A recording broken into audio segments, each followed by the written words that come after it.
So as a home buyer, what do you do if your appraisal comes in low and you're using a loan to purchase a property? You have a couple of options, and I'll go over those really quickly with you here. And if you have more questions at the end of the video, you can drop a comment. Who knows, someone else might be thinking the same question, and I will happily shoot another video to answer that.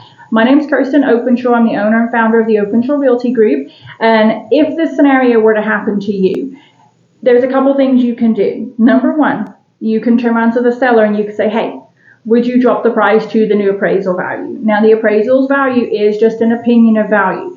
Be prepared that the homeowner might be upset that their property came in low. This is a home that they have loved. It's a home that they've worked on. You know, even if it's an investor, it's a home that they've worked on more than likely, and nobody likes to hear that it's not worth what they thought it was worth, okay? So just be prepared that this is an emotional situation, understandably from your side, but also from the homeowner's side.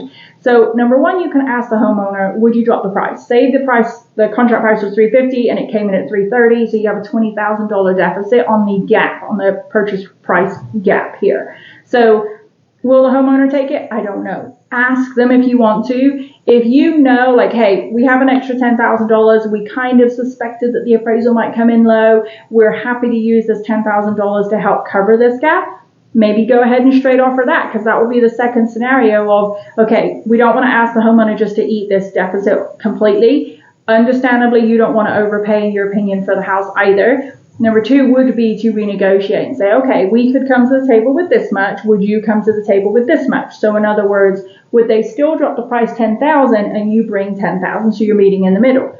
A couple of factors to consider with that.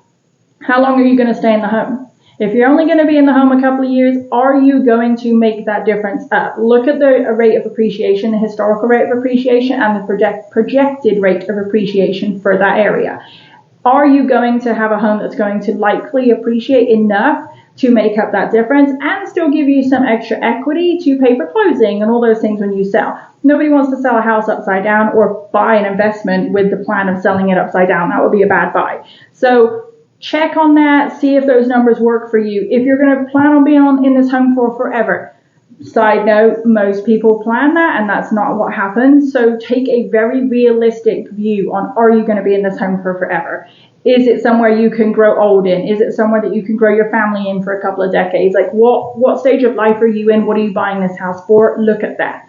Look and see if it's something you are going to be here for a decade. If you're going to be there for a decade and it is absolutely perfect and it's everything that you want it to be and it's next door to, half your family members, then yeah, it might be worth it for you to pay over what the appraiser's opinion of the value is, because the appraiser's opinion of the value is just that. It's one opinion, okay? Or I should go like this, one opinion. It's not the be all and end all. You can have 5 different appraisers come in and you'll have 5 different values. Now, if you're doing FHA or VA, you can't do that, but that does stick with the property for a couple of years. However, just to set an example, everybody's price opinion is going to be a little bit different. If that homeowner had 10 agents go out there and value that property, they would come back with 10 different values. It is, a flexible, movable market where things do change. Everybody's opinion is different. Everyone's going to look at different things with a slightly different value. It's not set in stone. The third option that I would say you could do is you can just walk.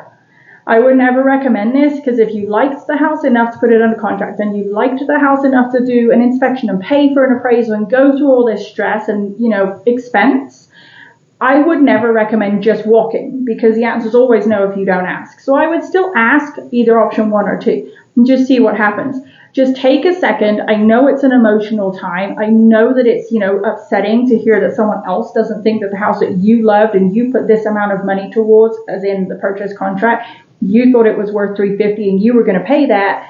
I know it can be upsetting to hear someone go, it's not worth that. It's just an opinion of price, okay? Don't take it to heart that, oh, this house is just junk now and I don't want it because obviously it's not worth anything. That's not what it is. It's just an opinion of value. Appraisers do their jobs so that we don't have another market crash and a bunch of price fixing and inflation on homes. They're not here to ruin your life and ruin your purchase. They're here to actually protect you and protect your purchase and make sure you're not overpaying. So I hope this was helpful. If you have more follow-up questions to this, just pop them in the comments, send me a private message, shoot me a text. I'll try to put my phone number underneath this video depending on what platform you're watching it on. But just give me a shout, because there is no wrong question. There is no silly question. There's no daft question. the only questions I say would be bad are the ones that aren't asked, because then we don't know that you had them and I can't help you answer those. And who knows, like I said at the beginning of the video, you might have a question that you think is silly, but how do we not know that there's 100 other people worrying about the same thing? If we don't know, we can't help. So that's what we're here for. If you have questions like that, call me, text me, drop a comment, bat signal, whatever. But I hope you found this helpful, and I hope that if you're in this situation right now with a contract where the appraisal came in low, I hope that you guys can overcome it. I hope that all of your agents keep their heads on a level, even keel. I hope you guys can. I hope the sellers can, because ultimately this is just for the short term. You're just going through this for the short term. Everybody's going to leave and you're just going to be left with this house after closing. So long as you love this house, and so long as this is the right decision for you financially and for your family or whatever life stage you're in, just remember that. Remember that even if you don't like the homeowner, even if you don't like the seller, that's okay. If you don't like their agent, that's okay. Even if maybe you're over your agent at this point, that's okay. They're not staying. They're not moving in with you. They're not staying in the house. After closing, they're going to be gone. You're going to be left with your house. So if you love that house, see what you can do and see what you can negotiate. Hope it was helpful. Give me a shout if there's anything else I can do, but all the best.